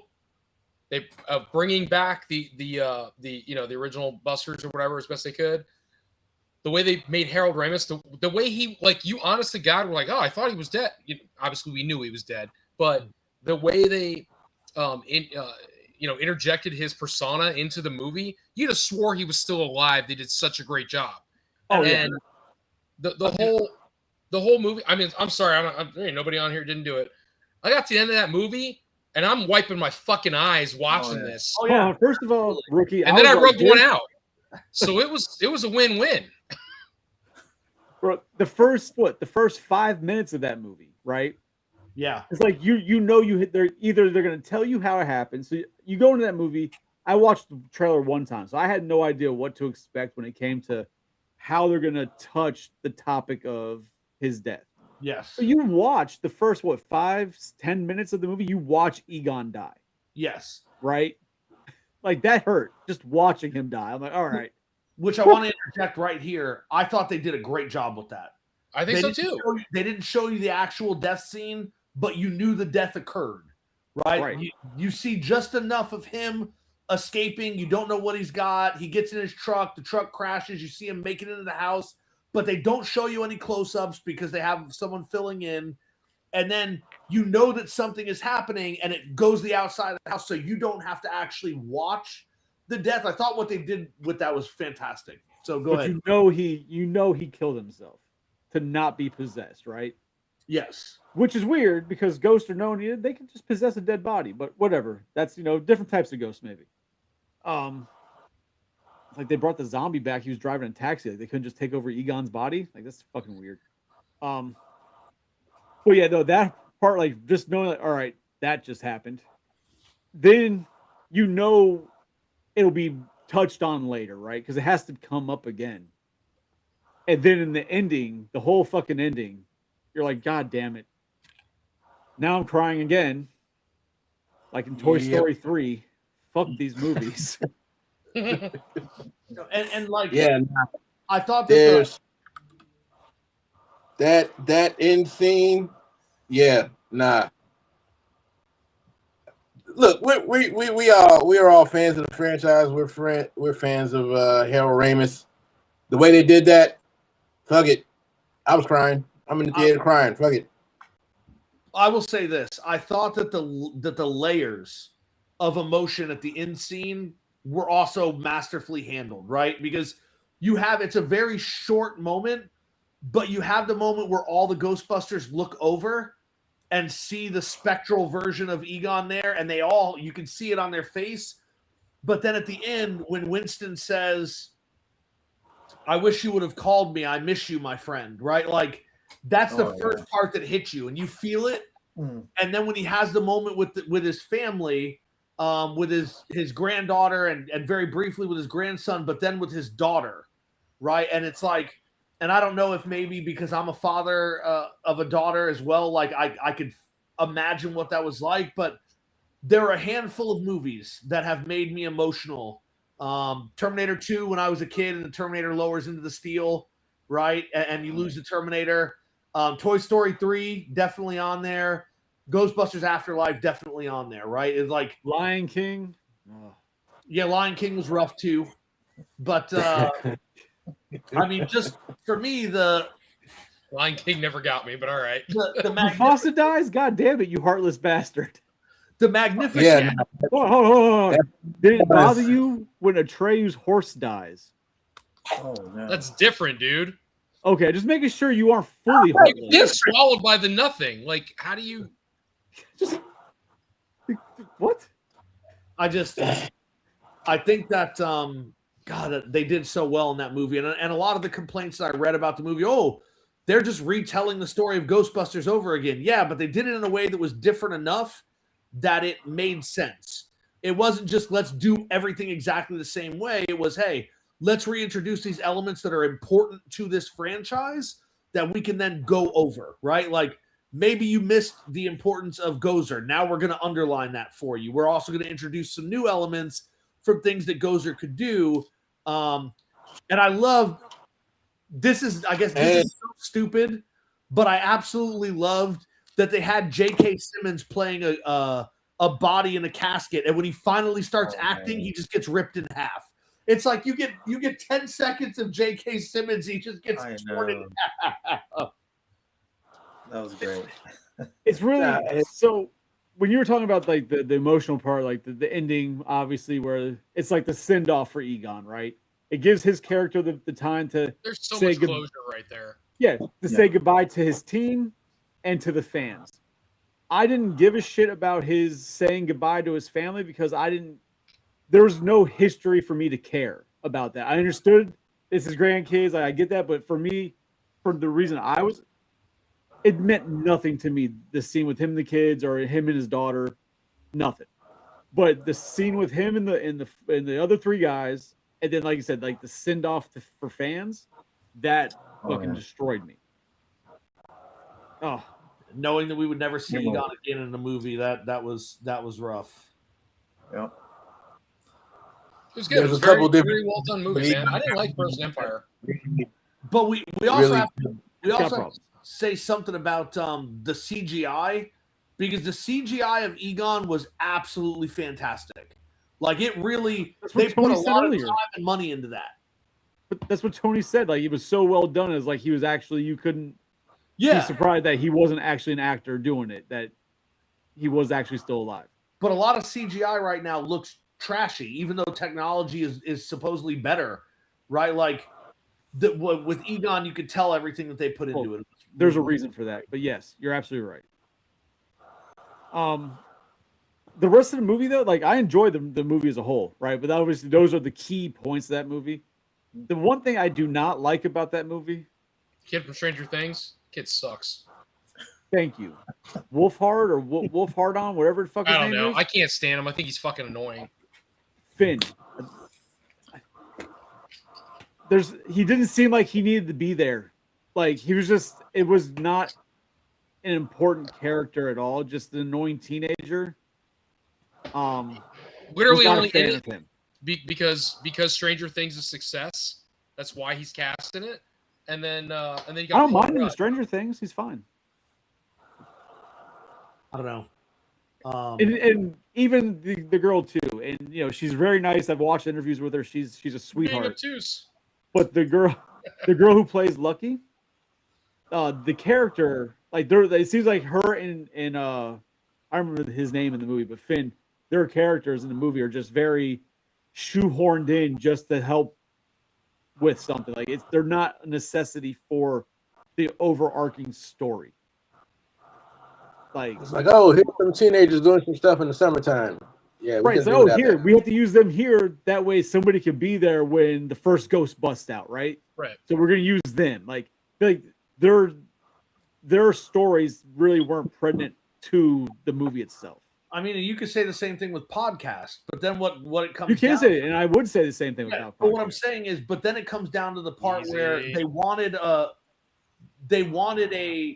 younger cast, and you can't have a younger cast with one character, right? So I understand that. I'm just saying the way that they act in the movie, like there's just I understand why they're there, like what the reason for them to go. I get that. It's just they're not important to it. The actual story, the future story, as far as sure, but kind of useless. Does anybody want to acknowledge the little fat like Hawaiian kid or whatever podcast? How amazingly close his character was to Dan Aykroyd in the way his mannerisms and the way he talked and all that. Yeah, it was pretty great. It was crazy to watch, and I'm just the whole time I'm just like, holy shit! If Dan Aykroyd had a kid, that would have been that kid. So, yes. And I feel like you see much more of that come out in the second movie, where you actually see him and Dan Aykroyd interact. You see podcast and fucking Stance go back and forth. Those scenes, you really see the inspiration for podcasts. I might have to rewatch it because I didn't like the second one, and I don't remember that. I think it was a library. They're riding the motorcycle together. I'd have to rewatch him it. Smashing the stuff that people bring in for Ray to freaking PK. Giant mallet. Like you don't even see it at first, and the woman's like, "Oh, this is my husband's watch. It's one of the only things I have left of him," and it beeps periodically, and that's how he lets me know he's there. And he waves the PK meter over. And he's like, "I'm sorry, the spirit of your dead husband does not inhabit this watch." And out of nowhere, a giant hammer comes down and crushes it. And the woman's like, and the kid's like, "Sorry, ma'am, this is what gets the views," and he just wipe it off the table. But yeah, oh man. I mean, you didn't like the Frozen Empire? I didn't hate it. I just didn't like it. It didn't do anything for me. Really? And I think, honestly, because I was fine with Afterlife. I was fine with that stopping there. I didn't need to. I knew there was going to be more. Like I knew Phoebe was going to have they were going to have to explore more of the franchise because now you have more characters, right? That are introduced. The car's back and all that good stuff. And I get that. But I was fine with where that movie ended. And if you wanted to do it, I don't know, in 10 more years, they want to reboot again and they want to revisit that, that's fine. But I was good with the way that movie ended. And for me, Ghostbusters could have stopped there and I'd have been okay. I think they're watching late and they're commenting it's coming through now because that's all. Yeah, it's all stuff about the second movie podcast. Yeah, but yeah, see, rom-com. I'm not wrong, but so the second, or in this case, Frozen Empire. A lot of egos on this thing. That's what makes it. That's what sells. So it's the views. Yeah. So the second one, or Frozen Empire, I guess my only real gripe with that movie is the fire master guy. That was such a fucking, I don't know, like he's like, "Oh, I'm a little conner. I just sell shit that I steal from like my grandmother or my mother or whatever." And then all of a sudden he's like, "Oh, I have this power." And by the end of the movie, he's like an expert at his abilities to fight this ghost. Like it's just how quickly they pushed it. I'm like, this is kind of ridiculous. I mean, he wasn't an expert. Like he did it. He did it without realizing what he was doing. Right? He was afraid when he got down there, and then he was able to actually do it. And a lot of people believe that psychic abilities are triggered by traumatic events. Right? So it would make sense that in that moment where he realizes people are gonna die, that he's also probably gonna die. His ability manifests strongly, but he never looked confident while he was doing it. It was more like, holy shit, this is happening. I don't buy it. I don't buy it at all. It's like every movie you see where people get like some weird ability, like half the movie is about them like working to get stronger and perfect and understand it. And fucking Spider-Man, like he loses his ability, and like it's about he learns and he gets better and better. He doesn't just sit there like, oh shit, now I could just do all this and accepts it. And like he's a master. Like they have to learn it. He didn't believe in the nonsense at all. Even up until like right in front of the battle, he's like, I don't know about this, and then he's just like, oh, whoa, okay, I can do this. Except in your exact example, Spider-Man does not do that. Right. So think back to the first Spider-Man movie. This is the Spider-Man thing. He shoots web out of his wrist, and he doesn't know what's happening, and then he tries to run away, and then Flash tries to beat him up, and he's just like he's reacting without even realizing what he's doing. He doesn't know what's going on, but he's perfectly able to counter everything.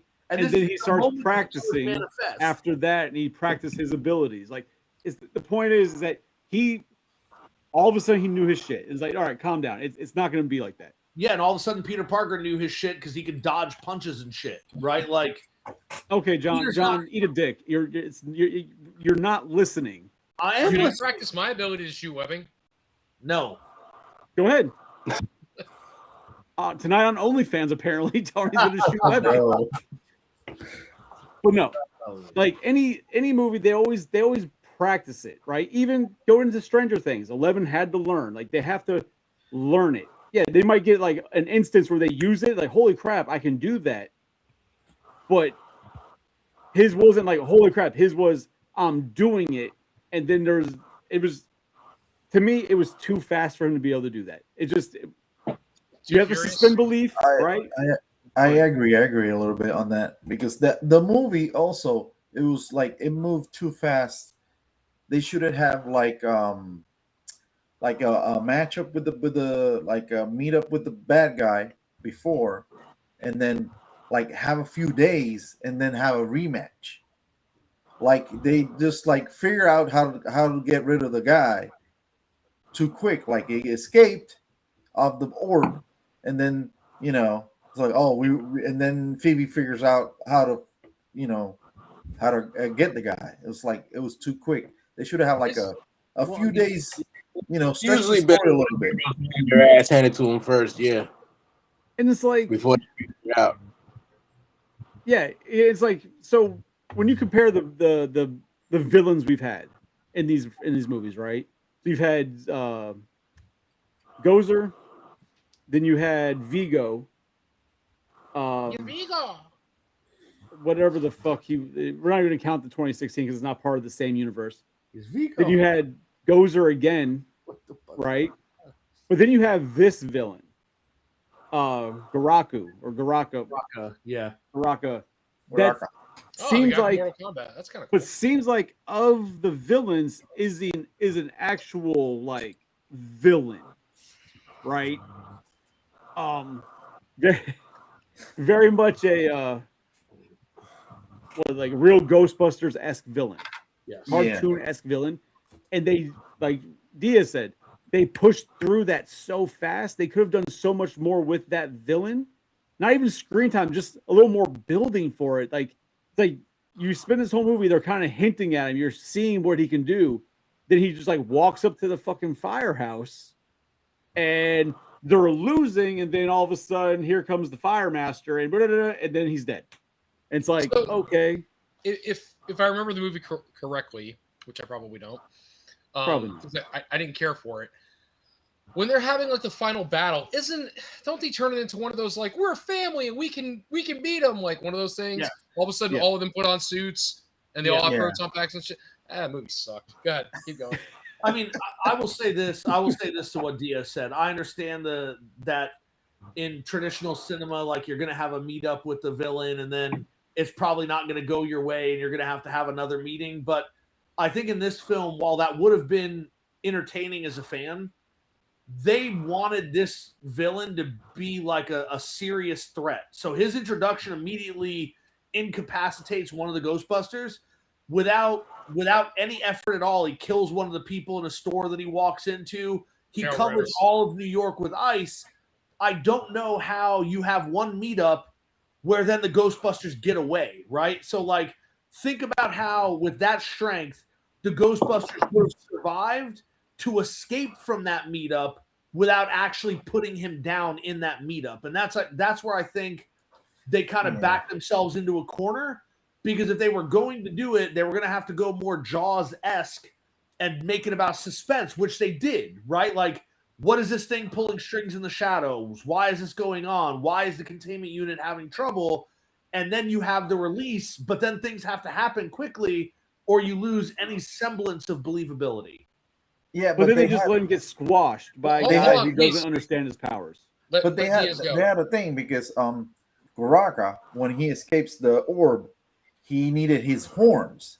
So they should have used that as a plot device, like divide the horns, hide them, and then he'll get one, and that way he wasn't at full strength, and maybe that would have been something to stain the story a little bit. But they didn't know that he needed the horns, so they left him there. Yeah. Right, because when they show you the little cartoon about Garaka, it doesn't tell you specifically in that cartoon that he had to have the horns to be powerful. It said that the guy he worked for ripped his horns out and locked them away before locking him away in the orb. So it hints that there's power in the horns, but the people who interacted with the horns, which was Lucky, what's his face, like Finn Wolfhard's character, and then Trevor sounds right. Trevor, yeah. And then the blonde-haired guy that looks like Egon from the real Ghostbusters, those were the three that saw the horns in that room. And by the time they meet up with everybody else, shit is already happening. Right? So there wasn't any time for them to say, hey, Garaka's power comes from this and this, because it was Aykroyd, Podcast, and Phoebe who heard about what was going on at the museum.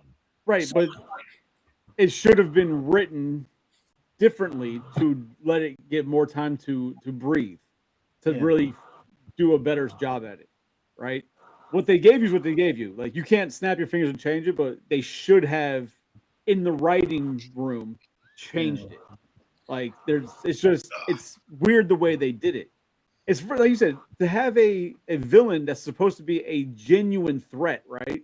And they're trying to build this up like it's more of a threat than Gozer was, it's more of a threat than Vigo was. And then they essentially stomp a mud hole in him. But they don't. As soon as Buddy starts playing with a lighter, they stomp a mud hole in him. You're like the buzzing of flies to him. I mean, he freezes all the Ghostbusters. He destroys the firehouse. They had to practically reverse our atoms in the first one to beat Gozer. Like, they had to cross the streams, goddammit, and potentially blow up the universe to beat Gozer. This guy beats him with a lighter. Like, is it? Well, I can't. No, they beat him with let me put a big question. Do you think it would have been better off incapacitated him or captured him and then let him be the villain for the second movie? No. Well, they've never caught a villain, right? They've never caught the actual villain. Like, the main villain gets killed. I mean, they caught Garaka. Yeah. He gets sucked into the containment unit, so they did actually capture him. But this is the first time that they've ever caught the villain. Well, no, they caught Gozer in Afterlife. Well, they catch her. I thought they destroyed her. No, they caught her. Like the giant traps. The giant one. Yeah. Again, he's such a threat. They didn't use a giant trap. They used the containment unit, but still, like. Was it the same chick? Was it the same actor in Afterlife? No, it was Olivia Wilde who played Gozer in Afterlife. Because I mean, she looks spot on. Oh yeah. I mean, it's makeup, but they did an amazing job. But no, I mean, listen, I guess I'm in the minority. I liked Frozen Empire because it reminded me of an episode of Real Ghostbusters. Absolutely, I love Frozen Empire. I thought that they did I thought they had a lot of suspense. I thought it went well, and for me anyway, the ending of it made a lot of sense because you have this huge threat. You can't let it go on because he comes in and essentially incapacitates everybody. And the only reason Phoebe is able to put up any bit of a fight is because she was in the museum and remembered that they said that the copper, right? That the copper ore or the brass ore, or I think it was brass, like the brass is able to shield you from his magic. He's not able to overcome that. And so she spends time when everybody's getting destroyed downstairs she's melting brass into the pack so that the accelerator in the pack is striking brass, so you get that green flame instead of the regular one in the stream. Correct. But even then, he overcomes that shit. It's not until the Fire Master comes in, you have that little moment of levity, and you get a little flame, but then he doesn't take it over either. Phoebe starts breaking loose. Everybody else is able to use their packs behind the Fire Master and Phoebe to kind of subdue him, and he's still winning, right? Like, he's still shaking it off, and it's not until Ray was like, wait a second, we can do essentially what we did before, reverse the polarity of the containment unit. We just have to do that. And then they go in and reboot the containment unit, and because of the giant crack, it sucks him in. They don't beat him. He's overcoming everything they're doing, but the ghost trap is what actually gets him in the end. They don't win. They still beat him. Yeah, but they didn't. Right? Like, it wasn't their equipment that does it. It wasn't that they overpowered him. It was the fact that they had a ghost trap that was able to suck him in. Who made the ghost trap? Power of family.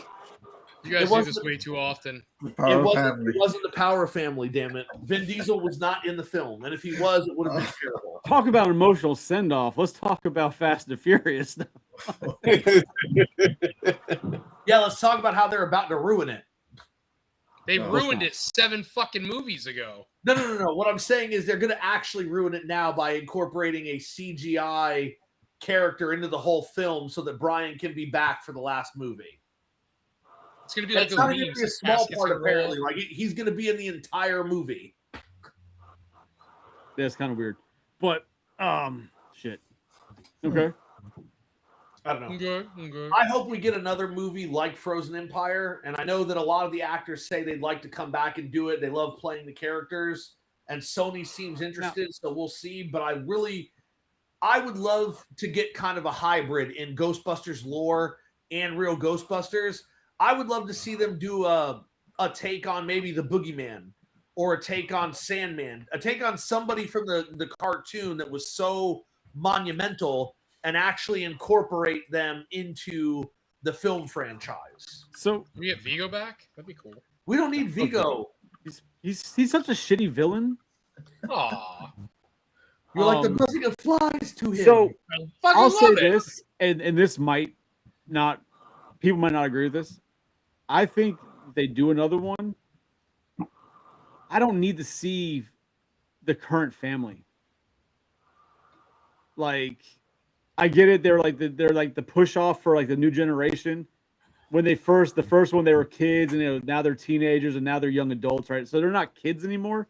But like that team, I feel like their story's kind of done, right? Like, I don't need to continue with Phoebe and Ant-Man. Like, I don't need to see them really any further. Phoebe and Ant-Man. Yeah, Could just call him Paul Rudd, huh? Had to go for Ant-Man. this is like one of his greatest roles. Yeah, he's Ant-Man. So it's the Ghostbusters Avengers. That's good. Now, this is one of those movies though that we discussed. I'd watch that. A few podcasts ago, but I feel like Ghostbusters is very much one of those franchises, not even for a cartoon, but that could benefit really well from like a Netflix series, an 8-episode series, and run that, because then you could have a lot more story, a lot more build, different franchises. You could really do a lot with it, because every week be something different. You know what I mean? You don't have to try and jam it all into one movie. We are about to get A cartoon. a cartoon, but nobody knows what it's about. Nobody knows if it's going to be a kids cartoon, whether it's going to be I'm gonna aimed guess for Ghosts. older people. Like, Ooh, nobody that's a good knows call. what it's Maybe. gonna be. Right? So who knows? Yeah, no, like you said, but I think that Ghostbusters is definitely one of those franchises that could really benefit from that, right? Each year do a different, one of their different franchises, just different stories and go like that. I think it'd be great. So there's a rumor of Gremlins 3 coming out, It's coming out. and they are saying that it's gonna be a crossover with Don't- Ghostbusters. Don't fall into that nonsense lie that McKenna Grace made on a talk show. She said that shit on April Fool's Day or something. Yeah, because she was saying that it was her. She was it was on an interview, and she's like, yeah. And she kind of acted like she accidentally spilled the beans, saying that she was going to be in Ghostbusters or in Gremlins 3, and she was going to be repraising her role as Phoebe from Ghostbusters. And then all of a sudden, they're going to cross over. But it was, I believe it was on April Fool's, or it came out that it was her joking around. Yeah. That wasn't a thing. And I mean, that wasn't a thing. That's what they said. Now, she may have like actually spilled the beans and they're trying to do cleanup on it. I don't know. Where does that term come from? Huh? Spill the beans. What is it, like 1800s? What is that? What is that?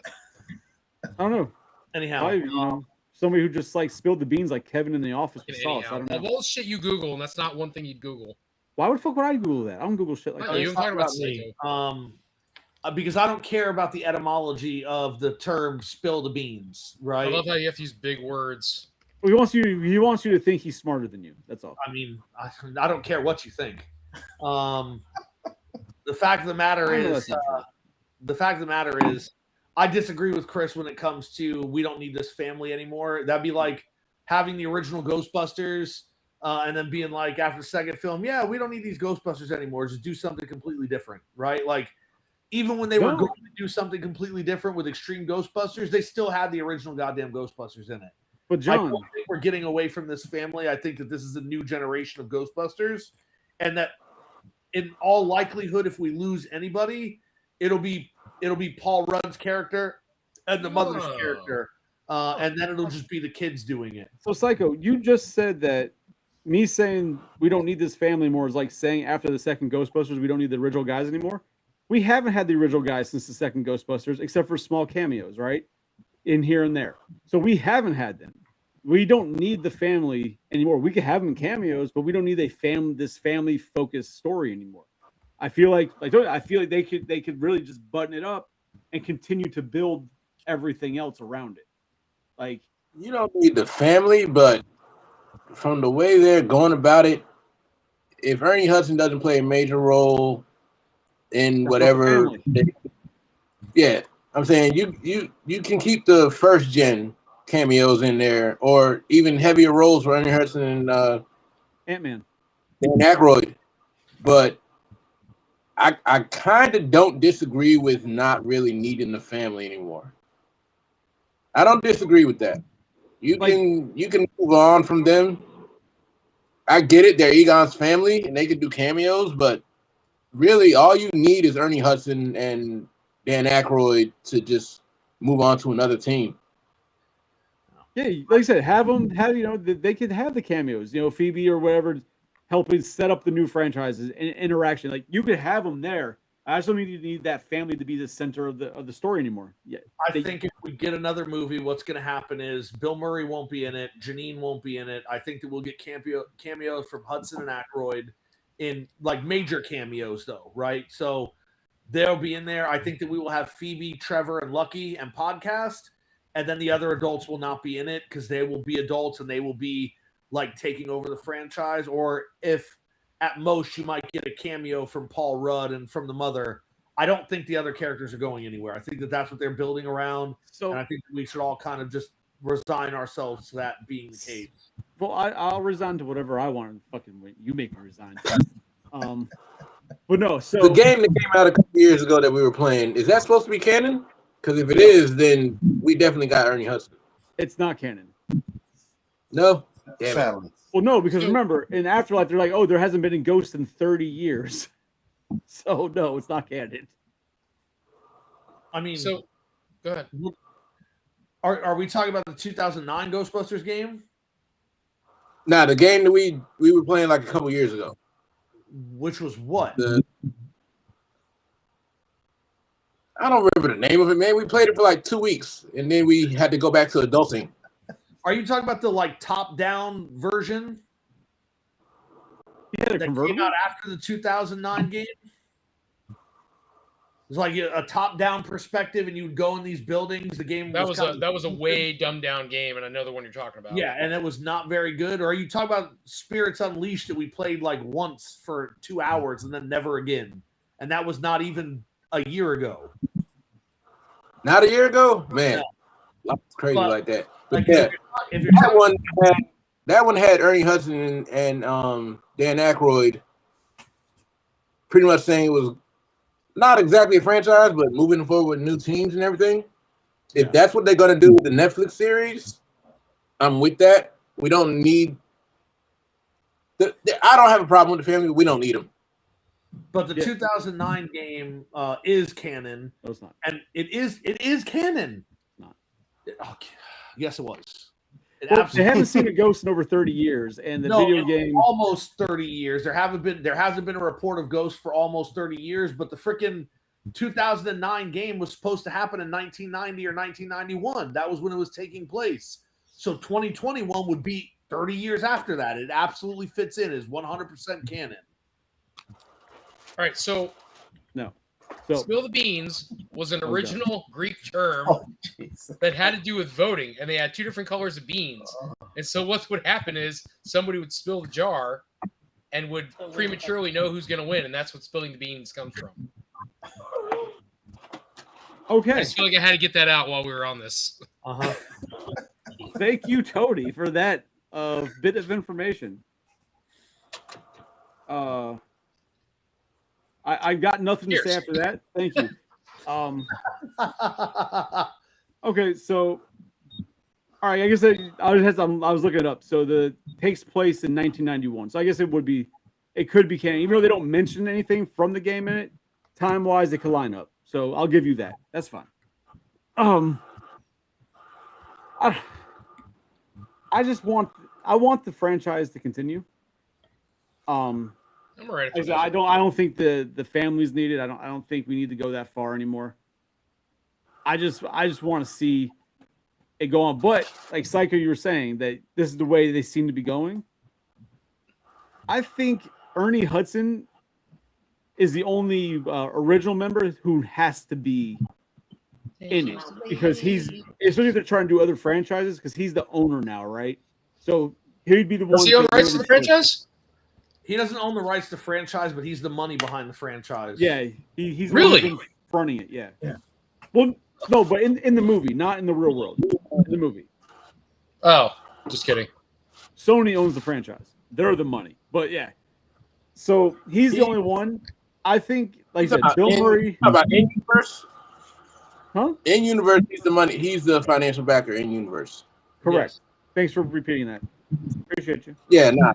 And that's why I'm not down for anything I'm not really down for anything that he's not going to be part of. But I agree. Bill Murray will not be in the next one. Neither will Harold Ramis. He won't be there. He might be. You never know. And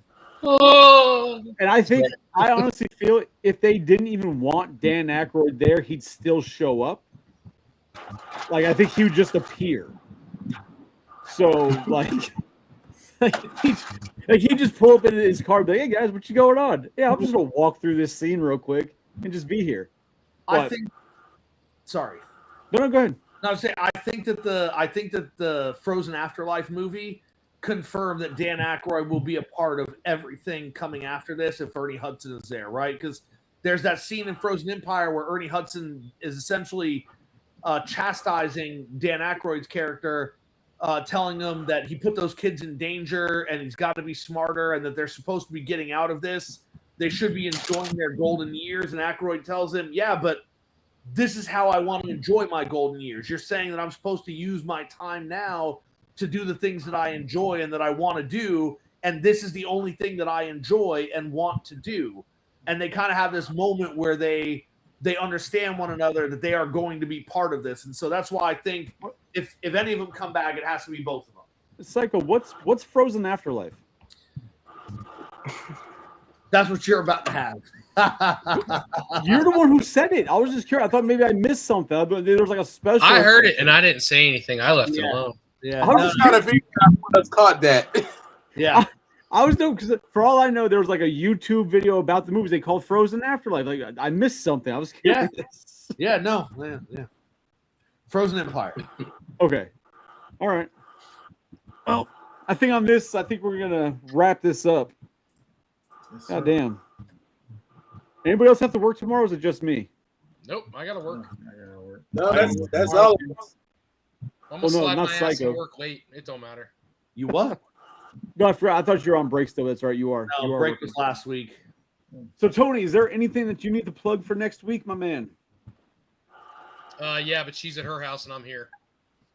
Fair, okay. Practicing making babies. We all enjoy that.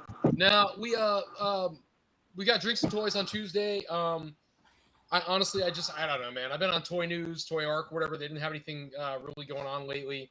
I know there's everybody's still squawking about Playmates and the licensing because Mattel obviously has the rights now for Turtle Toys, and it's a whole thing. So yeah. Oh, can we just like do an episode where we just make up dumb rumors and then we could just spread them online and see which ones take? I thought that was every cast. Oh, fair. That's fair. Okay. I'm all about some fucking rumors, man. Let's do this. Let's just make up bullshit. See what happens. I want to decimate some lives. Let's do this, dude. Psycho, you have anything that you need to plug? Nope. Oh. I'll plug you beautiful bastard. Oh, how about you, Diaz? Anything coming up for your Ghostbusters? You Lakeland guys? Not this month. Next month we're gonna be at Kissimmee Collector Fest. Nice. Okay. Oh, are you also gonna be at the Lakeland show June 7th?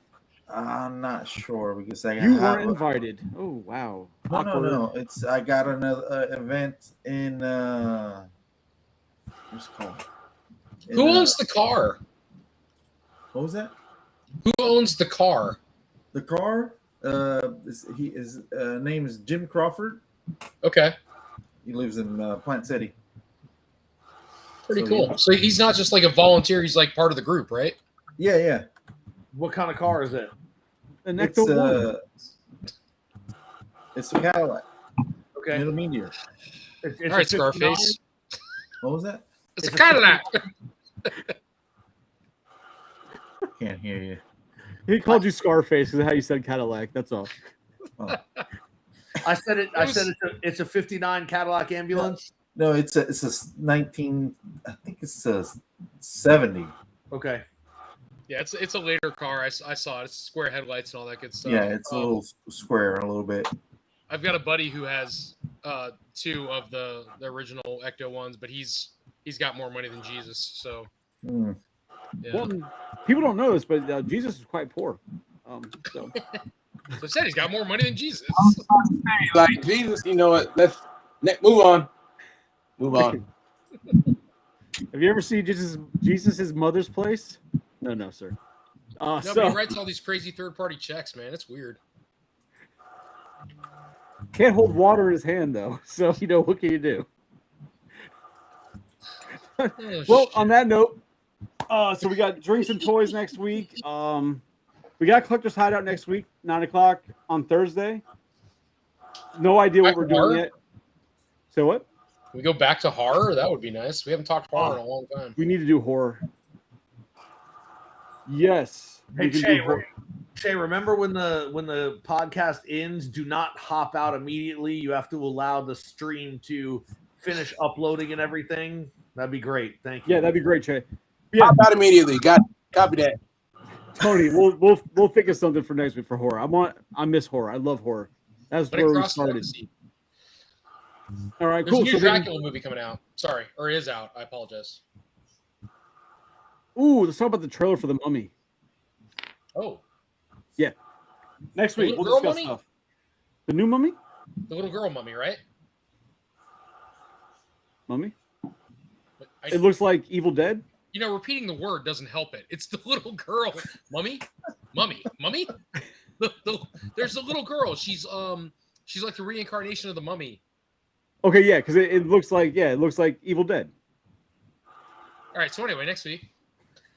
So next week we'll discuss that plus other shit, but we'll get a full idea later. And the company are actually filming another sequel, so that's coming. Who? Brendan Fraser and company, they're going to be filming another sequel. Oh God, is he gonna be fat? All right, no, that's a different movie. So yeah, everybody, whoever's here watching, we got a bunch of people watching. Thank you all for coming out and hit the like, subscribe, share all that bullshit. If you enjoyed it, if you didn't, still hit it. Just give us something, please. And then Yeah, so tune in next week. Oh, you know what? Next week we can talk about how much Star Wars sucks. That's going to be a good episode. We can do that. I'm in. So, Not hurt me. I'm not a Star Wars guy. Okay, so I gotta be here. Next week is what you're saying. I gotta be here next week is what you're saying. Okay. Nah. No, you don't.